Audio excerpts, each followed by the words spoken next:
Ms. Mays, you alleged that the defendant spoke to your family about you, which caused you to be admitted to the hospital. Is that correct? Yes, ma'am. He was telling them that I wasn't paying my rent and stuff, and then my family thought I was sick, and I was working diligently to get everything done that I need to get done.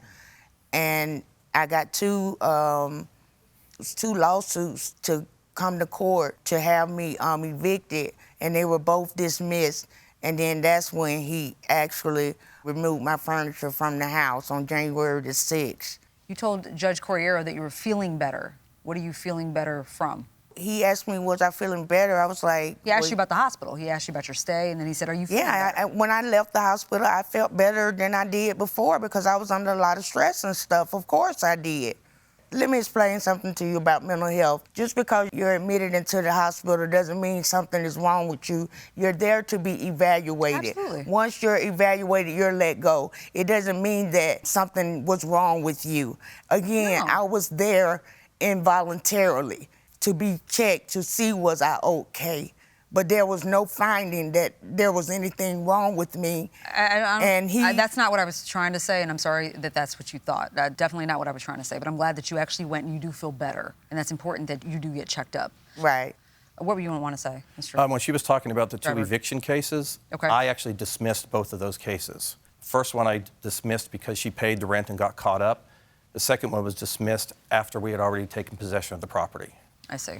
No, they were both dismissed before you came onto that property. No. Both of them were dismissed at the DeKalb County Courthouse.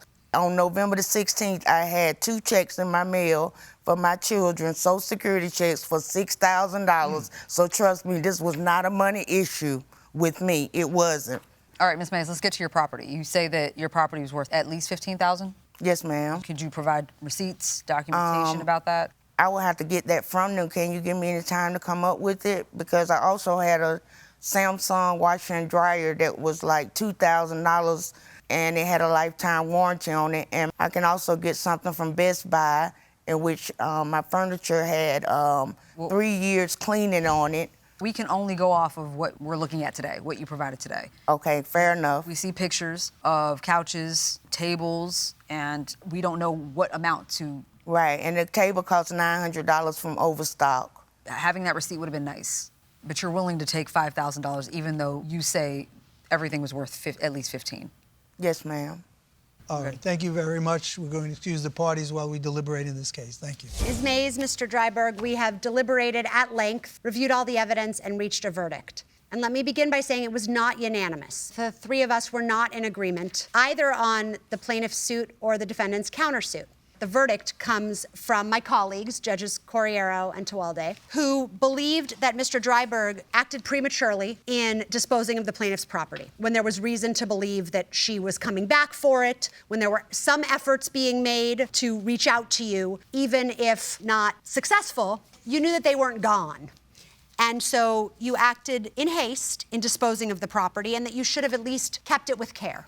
So they essentially grant both your suits in full. They grant the plaintiff's claim for $5,000, and they grant the defendant's claim for $1,870.